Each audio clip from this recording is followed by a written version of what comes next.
many times the plane right next to you disappeared, and they used to think, well, why did he hit him and not me? Yeah, you know, what if? What if? No one knows what if. Wasn't too many boys my age, you know, so 4 or 5 of them. And of course, we all went to the service. One of them, my best friend, he was there before I ever went in. We both registered for the draft the same day. He got caught for first mission. Hell of a good guy. Hell of a good guy.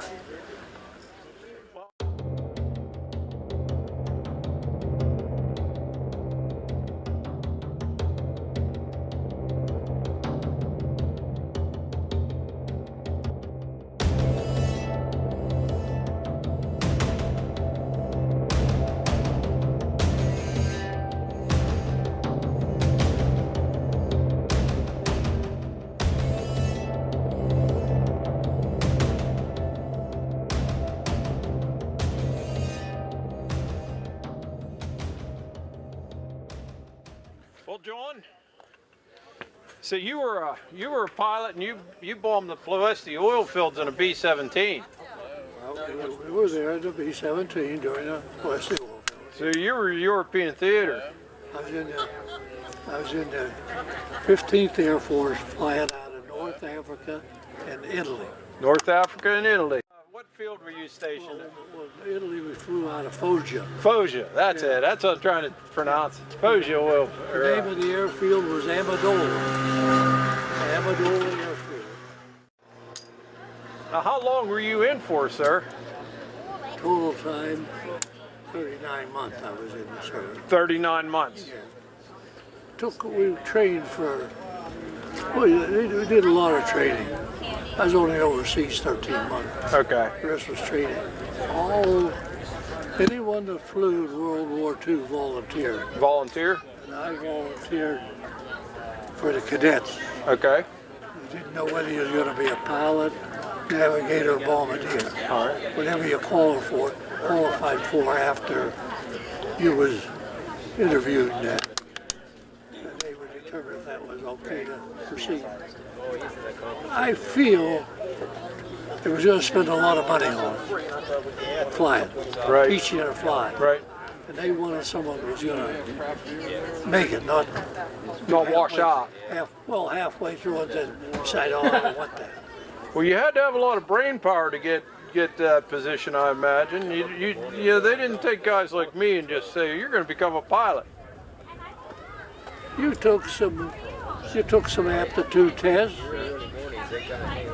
We took aptitude tests. The first one was physical. Right. You had to be physical, able of eyesight and so forth. And then you took the written test. And at that time, it depended on how bad they needed cadets on the score you had to make. Okay. Well, I always said I hit at the right time. When they didn't, the score was real low, I got through. You made it in. Yeah, I made it in. You made it And in. we went to basic training down in Miami Beach, Florida. Right. Down there they said you men do not have the knowledge to get through cadet. So they established what they call a college training detachment. And they sent us all to college well, they put us in 5 groups. And the first group went for so long, the second group a little longer. And I think the minimum was about 13 weeks. Went up to maybe damn near half a year.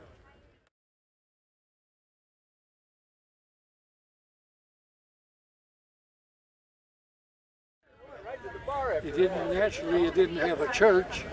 If you went to a private church down there, it was just as sure as Dickens, someone's going to invite you home for dinner. Yeah, I was very good. No, they didn't invite you for dinner, and then usually maybe entertain you for a couple hours at dinner, and then they drive you back to the base. Yeah, they're very effective. Now, I don't think they like us too well down there. We just go through the streets and 3 o'clock in the morning, marching and singing. Oh yeah. You know, cadets singing. And that was kind of the richer places in Florida. Maybe that irritated them a little bit. Maybe Got under their skin just a They little. treated us good. Sure. They Sure. treated us good. But yeah, they would treat you well. You were assigned to one of the commands. The Southern Command, the Eastern Command, the Midwest Command, the Pacific Command. I happened to be assigned to the Southern Command, so all my training happened around Tennessee, Okay. Kentucky, down in there. That's where I did all my training. Each one had different. There were about 7 training detachments. Just which one you was training. Well, I suppose where there was room for you, more than anything else. I worked at the local mill Did Armco, AK? at the Pullman. Oh, okay, Pullman stand. If you come back within 6 months, they gave you credit for the seniority you was away. That's pretty nice. I had a little pole, so when I come back, I got to be break in as a supervisor. And although I didn't want to stay in the mill, I didn't feel the rest of my life. That's where I ended up because the family started growing and they just gave you promotion every 3 or 4 years and you had to stay there. So I spent 41 years in the local mill. Well, yeah. If you had a family, you had to bring a paycheck in then. Exactly. There was no unemployment or that. You either had it or you didn't. Yeah, you had to swim on your own. That's right. That's right. That's the way it was before the war. You did it on your own, and You talk about minimum wage today, and I'm probably saying this sounds like a bragging. When I come out of high school, I was 17 and a half years old. There was no jobs, there was no money, we lived in the country. So I had to get a job. Couldn't get in the mill, I wasn't 18. right? So I got a job as stock boy at McCrory's 5 and 10. Okay, yeah. I got $10 a week, 6 days a week, 2 nights till 9 o'clock. $10 a week. I know times were tough. And as far as I lived 3 miles from Butler, so how do you get there and back? Just as far as your feet would take you. That's it. Many a night after 5 o'clock or 9 o'clock on Thursday and Saturday, you walked home. It'd be tough to hitchhike home too because there weren't so many cars and maybe a wagon. Night, no hell. Maybe somebody taking milk on a wagon. Who knows? Yeah. That's what it was. $10 a week. That's not very much today. is it? No, but you bought you cost of living was a little different. And our demands and expectations weren't like the way they are today. You didn't have to pay for a telephone and cell phone and A little amusing.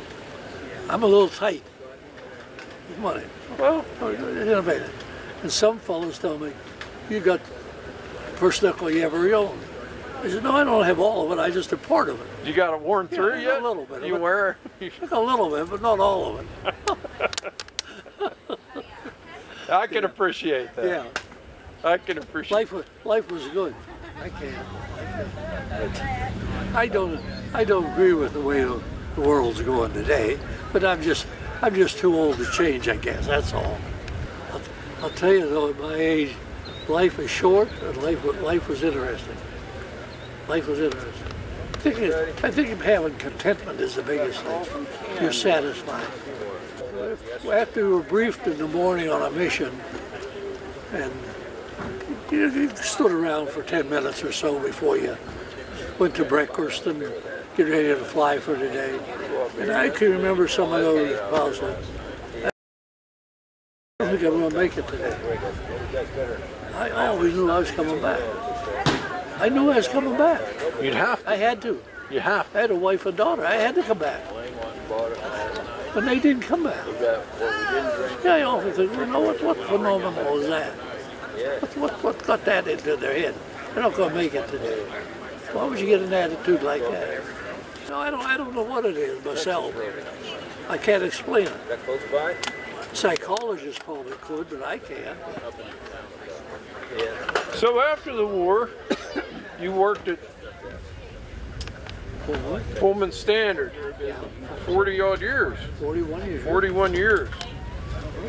And you had a wife and children, and That's right. you got to do.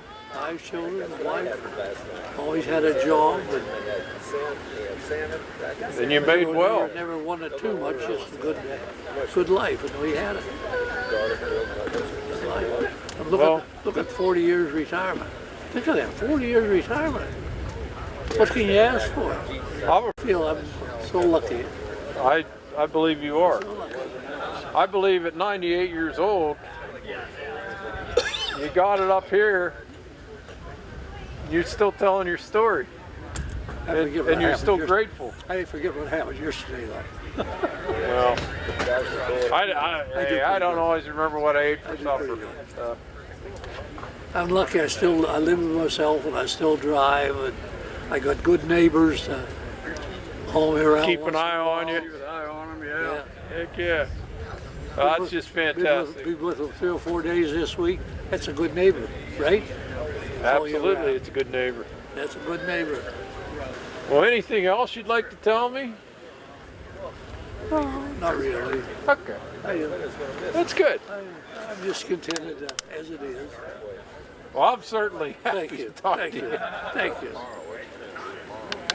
Thank you. Yeah. Thanks for taking your time to sit here and let me talk to you. Yeah, I like that. That was good. Hey, not every story has to be about bombing and people getting shot. You know, I want to hear what the guy did that lived. Yeah. You know. Yeah.